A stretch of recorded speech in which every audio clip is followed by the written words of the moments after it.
Let's begin at evolution, where we tend to make assumptions of how we came about our creation. The all powerful, we came from monkeys, United Nation, even though that assumption is a straight contradiction to the publication about our Savior's crucifixion. But who really has the answer to Darwin's proclamation? Is it fact or fiction, or fact manipulation transcribed in his dissertation? And really just speculation that describes our multiplication on this earth through reproduction? Or is it just misinterpretation to the Bible's transcriptions? Something lost in Hebrew translation, something missing from the scientist's obsession? Because our human instinct is to question, make predictions, then turn that into a solid declaration. Determination fueled by desperation to be the first to find the human connection. Fact is, we will never find the relation until the day of our elimination, and see the dysfunction in our fixation of the human condition. Under God is what is written on the federal documentation known as the Constitution. Even though that was supposed to stand for the entire population, it was written when my people were still on the plantation, and sanctioned as an exclamation of the nation's infestation. Is it no wonder we want reparations for the subtraction of our people through mutilation, and male stimulation by submission of our women through prostitution? White man brain malfunction when he finds elation in male amputation through castration. But this is not my poetic position, because if it was, I would have an atheist disposition and not believe in Adam and Eve and the tree of temptation. But I do believe in He who is my protection, He who I look toward for redemption, exoneration, compassion, personal consultation, for the duration until the day of my cremation. And His light comes to fruition, because no matter my situation, in my faith, there will never be a recession. As to all who have known my long time dismay, I'm here to tell you the funeral was today. Yes, family and friends alike, the time finally came. This will be the last day we say her name. So let us reflect, shall we? And I do this not for me, but for the many that were fortunate enough to see, the only love that was able to get me on bended knee. For you people, I do this one last time, and I put my heart and mind in poetic rhyme. It was raining outside this morning when I woke up, as I walked downstairs to fill up the old coffee cup. Looked outside the kitchen window and saw the hearse. Realizing I am extremely late, I ran outside and told the driver I have to take a shower first. With the most patient look you've ever seen, the driver just looked over and waved, as did a sea of people behind him on a road that was paved. And all in unison they shouted, "Take your time!" Could this not be the first instance I put this in rhyme? I shook off the confusion and ran upstairs to see my suit laid out. Took a step back and knew no one has been in my house, of this I have no doubt. Am I the victim of a game where I'm to be the pawn? That can't be, so what the hell is going on? Mulling it over, I automatically continued on with my routine. Put on the shower, undressed, brushed my teeth, and gargled with Listerine. Got out the shower and pressed play on the CD deck. Dusted off the suit, gelled up the hair, and sprayed cologne on my neck. Walked downstairs and stashed up my phone, keys, and wallet. Took the picture of us off the fridge and stuffed it into my pocket. Came outside and the driver had the limo warmed up and asked if I was ready. I walked up to him and told him, "It's taking everything to keep my hands and legs steady." To which he replied, "It's okay, Mr. Lorenzo, it's time." Could this not be the first instance I put this in rhyme? I shook off the confusion and sat down, as my limousine led the entourage of cars out of town. Driving down the countryside to where we will put her to rest, I looked out the window and saw a family of birds in their nest, and couldn't help but to ponder what could have been, with her as mother bird to our children. And instead of an overwhelming sadness, I began to smile, with visions of parenthood if we could have stayed together a longer while. But before my thoughts would come to full fruition, the driver opened the door and brought me back to the reality of the situation. "We're here, Mr. Lorenzo. Please try your best to be strong. Head up, back straight, and try not to dwell on where you went wrong. It is time for you to say your last goodbye. Chin up, keep a smile on your face, and try not to cry. She's in a better place now, of that you can be sure. Regardless of your past mistakes, she knows your heart is pure. And even though her physical will not walk the future road with you, she remains alive in the spiritual if you keep to the lessons the relationship has taught you." And with that, I got out the car, gave the driver a hug, and walked across the grass to the gravesite. approached the pastor and exclaimed that I was finally ready to do this. Looked up at all in attendance and pulled out the picture of my pocket and clutched it tight in my fist. Thank you all for being here with me on the saddest of occasions. We stand here today to give our final respects to one of God's greatest creations. By the amount of people here, I can tell that she has touched everyone in a special way, with eyes that light up a room and a smile that you can see from miles and miles away. Just then, my driver abruptly grabbed my shoulder and turned me around, put his finger on my lips and told me, "Please, my son, do not make a sound." And with a tone of voice that was so stern and low, he said, "There's no need to explain why you loved her so. We all know what has brought you here, and we all know what has caused you to shed so many tears. Do you not wonder why such strange occurrences have transpired today? Why your suit was laid out, all those people were outside even though it was a rainy day? You see, son, your suit was full of dust when you put it on because it has been waiting for you. The angels outside shouted, 'Take your time,' because they have been out there waiting for you. It was raining outside today because I had to clear the road for you. And when you thought I was driving you here, I've been carrying you. You see, son, I've been here all the while, through every turbulation and every trial. Do you remember when you said, 'Forever and ever, or as long as nature allows, I suppose, you will always be the grass and she will forever be your rose'?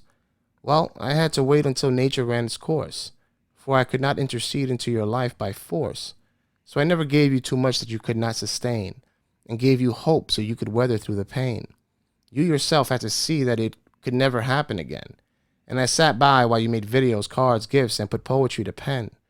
But the time has come and you, my son, have grown. You are a father and a better man, and I allowed you to achieve that on your own. So with me holding your hand, please say goodbye to her in that way, for she is happy now. Goodbye."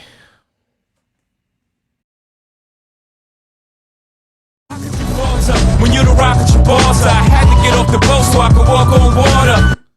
I've waited for so long, infinite hours holding strong, imagining, dreaming, drowning, succumbing to the reality that I haven't been living in my reality. Rather, I've been a living lesson given in God's unwavering cruelty, to teach me the necessary lesson of unforgiving humility. To have the ability to humble oneself can be proved to be difficult indeed. This is why it seems he takes his position when there's a present drastic need. But have you ever experienced how he is so sadistic with his teachings, when he skips the pulpit sermons for hands-on preaching? So I want to sit down with you and have a conversation with you. Above my anger and hurt is the solid fact that your words, good or bad, will hold true. Hey, can we get to the point? When you speak to me, can you kindly put down that nicely rolled joint? Oh, yeah. Sorry about that. Not the way to start a dialogue based strictly on the facts. Yeah. Okay, so what exactly is the problem here? I assume the subject is your unappreciated ways and your body language and dry tears. Unappreciative? How can you possibly be that to be the case? Let's both think about that, as it's my time you continue to waste. Come on, you serious? Whenever you had your fill of dealing me these cards, take a moment to say, okay, enough. Life shouldn't be this hard. I praised your name through every obstacle, every debacle, every feat it seemed I could not tackle.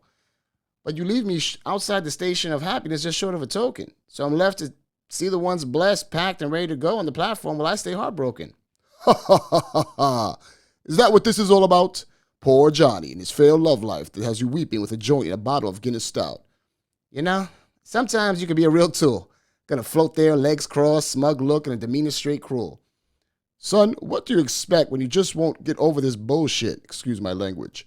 You are fucking ridiculous with this aggravating motto of life is like a perfect sandwich. Some shit, Johnny, just does not go together. There is no such thing as soulmates and being together forever. Your soulmate is me, and me alone. And that's if you, Johnny boy, find a way to atone. What in the fiznuck do you think I've been doing? Wasting my very valuable time since direction you've been dedicated to pursuing. That's real cute. It's appreciated more than you know. I'm him. Get on with the show. All right, so why in the Sam hell you don't just remove this breathtaking pain? Breathtaking? Yeah, the gasps of breath that elude me from taking a different lane. Because every time I attempt to ponder outside of my bleeding heart situation, I come to the crossroads of my mind and heart's debatable conversation, where they do battle in front of me right at the fork in the road. The tug of war is always present in the subject's heavy load. The classification I place on my love, the subject you were supposed to send me from high above. Okay, Hold up, youngin'. I did give you that. And what did you do with it? Went about it all wrong and treated like a piece of shit? Exactly. So what do you expect from me? Keep giving you and giving you until you're unblinded and can see? This is why I gave you a Rachel when you wanted a Rosie in your life. Showed you what it felt like to be on the other side of the pain when you wanted your wife. So when have I paid my damn penance? How about when you have achieved in my eyes excellence? Come on. That's an impossible feat. Do you remember when Jigga said, Difficult takes a day, impossible takes a week. I do this to myself. that wasn't a bullshit rhyme, really? Wow. What the fuck are you doing right now? Putting my words down with a cadence and rhyming? With the gift I gave you with perfect timing. Think about it. Could you have written a book if I were to have given you what you wanted and allowed your relationship another look? The pain I give you with concerns to matters of the heart is the sole reason your heart, mind, and pen are never far apart. Son, you have always trusted in me. Don't allow your heartache blind you to the point that you can't see. I haven't decided yet whether I will bestow on you what your heart so desires. You may have to go through more heartache, set aflame for emotional, tumultuous fires. For because of this pain, you, my son, have learned not to take anything in vain. But have you really learned from your mistakes? How the slightest misstep can make my grand design futile in your wake? To me, you still have tendencies that prove to be bipolar, not realizing that I am the sole controller. There is nothing above what your love should want or need. That includes loves, family, or seeds. I am first, and I grow jealous of your unstoppable thirst for all things in your life that in your eyes I have chosen to curse. I'm trying to be nice, but don't question me. I am the all-knowing entity that gives you no choice in what you touch, taste, hear, feel, or see. I do have a master plan for every woman, child, and man. So it matters not what you think, because I, the all-powerful, am the reason into depression you tend to sink. But you do so without the knowledge or foresight that I am the only one being that does so with all-knowing insight. So of what is to come to you, my beautiful son, because no matter your transgressions that have transpired or those yet to come, your grand design is set in stone. And trust in me that you will not be left alone. I just can't tell you yet. Ha ha. But don't fret. It ends with a notebook cinematic set. So I guess you left nothing to chance. Once again, so you can get the last word. In your language, word. Pressure's on, but guess who ain't gonna crack? Pardon me, I had to laugh at that. Well, Johnny boy. How's tricks? You know, you can be a real dick. Careful, son. I am not the one you want to taunt. Sorry, father. What is it that you want? Just to talk, see how my favorite poet is doing these days. Seems you've been busy proving me right. Proving you right? Yes. Didn't I tell you would go through more heartache set aflame by tumultuous fires? And I didn't decide just yet if I would bestow on you what your heart so desires? Are you telling me you do not remember our first conversation? Or are you being facetious, knowing full well I know the truth regardless of admission? Now, I know why you're here. Well, son, actually, I'm always here. Very funny. Well, God, oops, I did it again. Calm down, Brittany. I'm not here to judge, believe it or not. I'm just here as a friend. Well, let us get to it then. Another separation is about to be in the books, as it seems. I waited 7 long years for a relationship I thought I could create straight out of my dreams. Went from a selfless marriage to a selfish marriage. Even revisited the notion of house, kids, and a brand new baby carriage. Went from a woman who was about action to a woman who just wanted to be stagnant. Oh yeah, also got an autistic son because she wanted to smoke a pack a day while pregnant. She also introduced 3 or more men into my relationship while I was a sucker and faithful. Now you tell me how after I lose a son I love to this divorce that any of this was in any way fruitful. My, you sound about as bitter as the humans who don't even believe I exist. Nevertheless, didn't you drink like a dehydrated monster and grab her more times than not by her wrist? Walk away from arguments because you couldn't handle how she took your words and added a twist? Had a judgmental opinion every time she said something and proceeded to go down the list. Yeah, but you're taken out of context. You had to be there. Son, I was there. Nah, man, this seems very unfair. Son, I am not taking away that you felt what you felt at the time of your transgression.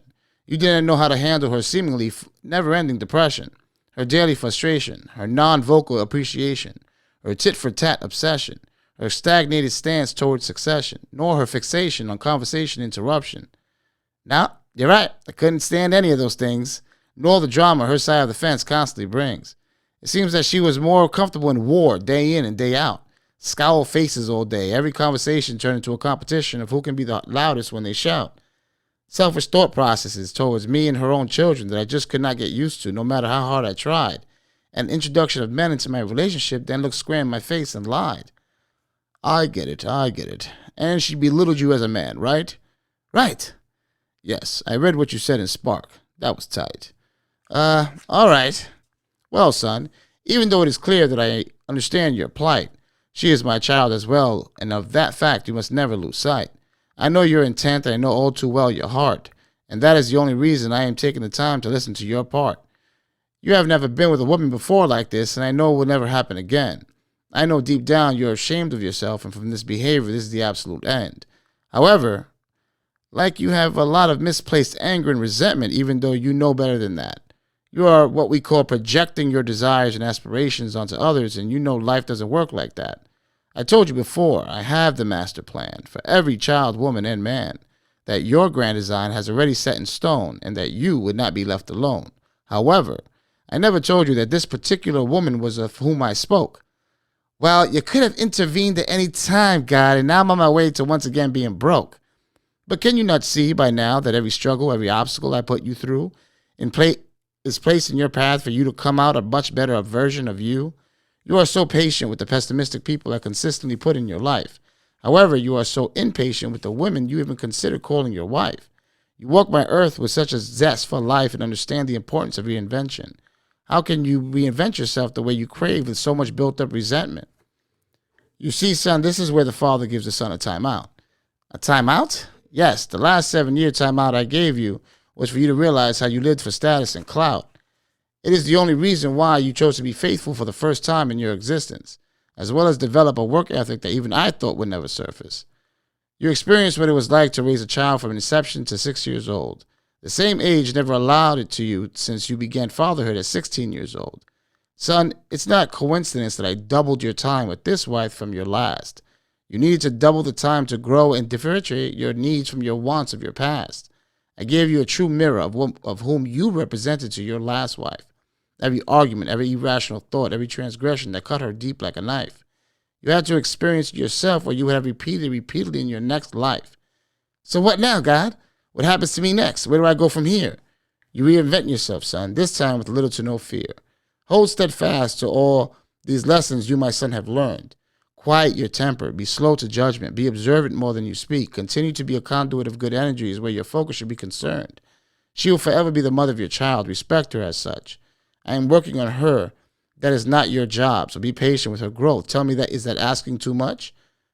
No, I guess that's not too much to ask. Then I ask of you one final task. Take your time. Next time. You went on 3 dates and this lasted 8 years. That is more than any one of your peers. You are the template for all of those around you, and of this fact you must never lose sight. And remember, above all else, it is always darkest before the light. Switched on her, only cause I hit a switch on her. She wasn't really good at keeping up. Hey you, the light. You got a sec? You lit? Oh my God. What in the unicorn Pegasus do you want, you ungrateful shit? Did you just say, oh my God? That's like me saying, oh my Johnny. That doesn't make any sense, does it? Son, do you know how your mother always says your sarcasm is going to get you into a lot of trouble? She's referring to me. I am the trouble. Cool. Sounds good. But listen to this. What is it, son? And let us speed this up before I get pissed. I'm actually here to say thank you. And you are right. And I am truly grateful. What? The world revolves around Johnny, son of mine, is grateful? I assume everything I have said is beginning to come to pass. Shouldn't you, know that already? Don't you know all that comes to pass? Johnny, I'm busy, my guy. You do know that I am busy, right? That is a concept that you can grasp and comprehend, correct? Yeah, duh, of course. I know you're busy. I just thought you had a cerebro that at all times allows you to see everyone on your earth and connect. Cerebro? Like in X-Men? Are you calling me Professor X? Do you think I have telekinesis? Well, no. If you're going to have an attitude about it, then no. I'm sure your powers are way more meticulous. Whatever. Son, I do not have powers. I am him, the creator, the originator. And for you, my needy son, I am the mediator, moderator, and often collaborator. True, all true things. Okay, well, as per usual, let me get to the point. Then once again, let me remind you to put down that nicely rolled joint. Jesus Christ. Oh, sorry. I know you dislike when I do that and be wanting to spaz. The whole Father, Son, the Holy Spirit, and all that jazz. Very confusing. Oh my. Don't say it. Don't say it. I'm telling you, it's freaking weird. By Odin's imperial beard, Johnny, I swear to everything I love, which is literally everything. If you do not get to it, I'm going to have your body sheared. Oh my goodness. I can't believe for this one I actually volunteered. Okay. Damn, dude, take a joke, why don't you? Okay, so anyway, check this out. You, my Lord and Savior, was right. No shit, Sherlock. I'm him. I'm literally always right. You like saying literally like it a lot, I see. When you literally gave us autism, famine, cancer, and HIV. So let's chill with all that, shall we? Anyway, I see the vein in your forehead about to pop, so I'm going to proceed. From our first conversation to right now, you have done it. We have done it. My dude, it is done. I left the horrible one, went and got a great one, and now I have the one. You really kept your word, I must say. Well, you were on a freeway of so much drama, you should have been on Broadway. And once you closed the doorway away from child's play, you would make substantial headway. Back in your heyday, you were so engulfed in opposite sex foreplay that you kept getting caught up in foul play. But as I stated the first go-around, before doomsday, your Mayday would be answered and I would open the gateway. Your life is literally midway, and faithful to me has always been your pathway. Your unsharpened mind has become an interesting screenplay, I must say. And to salvation, you always knew the roadway to heaven's stairway. You never shied away from your accountability and knew this relationship between me and you is two-way. I never gave you any leeway, and for your intentions, I never had to take a survey. I've always known exactly who you are, and though you irritate the shit out of me, I was never going to walk away. Aww. You see? Right there. You play too much. Then get mad when I go away and leave you to fend for yourself like a castaway. Sorry, God. Oops, sorry. Seriously, sorry. You see, I don't even know what I'm doing. It's a brand new day, and yes, I so hate when you're far away, and from your love, want to play keep away. You're right, I overplay. So let me grab this glass of Jesus Cabernet. The blood of Christ. I see what you did there. and just kick it with you with what's been going on in my day-to-day. And please trust that I really appreciate all the nice things you said today. Fine. But underlay. I'm on my way to the Milky Way. It's in disarray, and Orion's belt is about to break away. Okay. So let me get to it straight away. So I met this woman back in the day, and I know you know the truth. So when we shouldn't have, we made a passion play. Neither one of us treated the other like a throwaway, and throughout the years, we kept yesterday at bay and would just pine away. When news got out that the both of us would soon face being a divorcee, she reached out to me just before St. Valentine's Day. Since then, we have been together your Resurrection Day, Easter Sunday, Mother's Day, Memorial Day, Father's Day, and her birthday holiday. No need for any more shadow play. And I don't want to show naivete and get carried away, but God, I think this is who I want to spend my last calendar day until the day you come to take us away one midsummer's day. So a miracle play. Well, not so much that, but I want you to know that I recognize my second chance at what's been on layaway, and I have found someone that I truly believe will not lead me astray into your blessings. I just don't want any more desire to pull away. This is not a honeymoon stage passageway. She knows far too well my past resume. And she still chooses to stay. That's a good one. I actually felt that ricochet. Son, I know all of this. I see it all from Paraguay to Monterey, from Norway to the Milky Way, in a galaxy far, far away, from Ember Day till Judgment Day, and everything fades away. I just like when we speak and you get on your unsharpened pencil Hemingway. And you are right. Until with love you learn not to disobey. I kept your big, wonderful, exciting, loving day, heyday, tucked away for a rainy day. So, can I fucking go now? Like, I have to leave. Yeah. Whoa, real quick. Can you remove, right? With your powers, can you remove any bad habits I may have? Is that possible? Like, can you just take all the bad habits that I possess that would turn her off? Can you just take them away so that way I don't even have to play around anymore? Son, I do not. I am him. Son, I have to go. That's it. Stop calling me, okay? Stop calling me.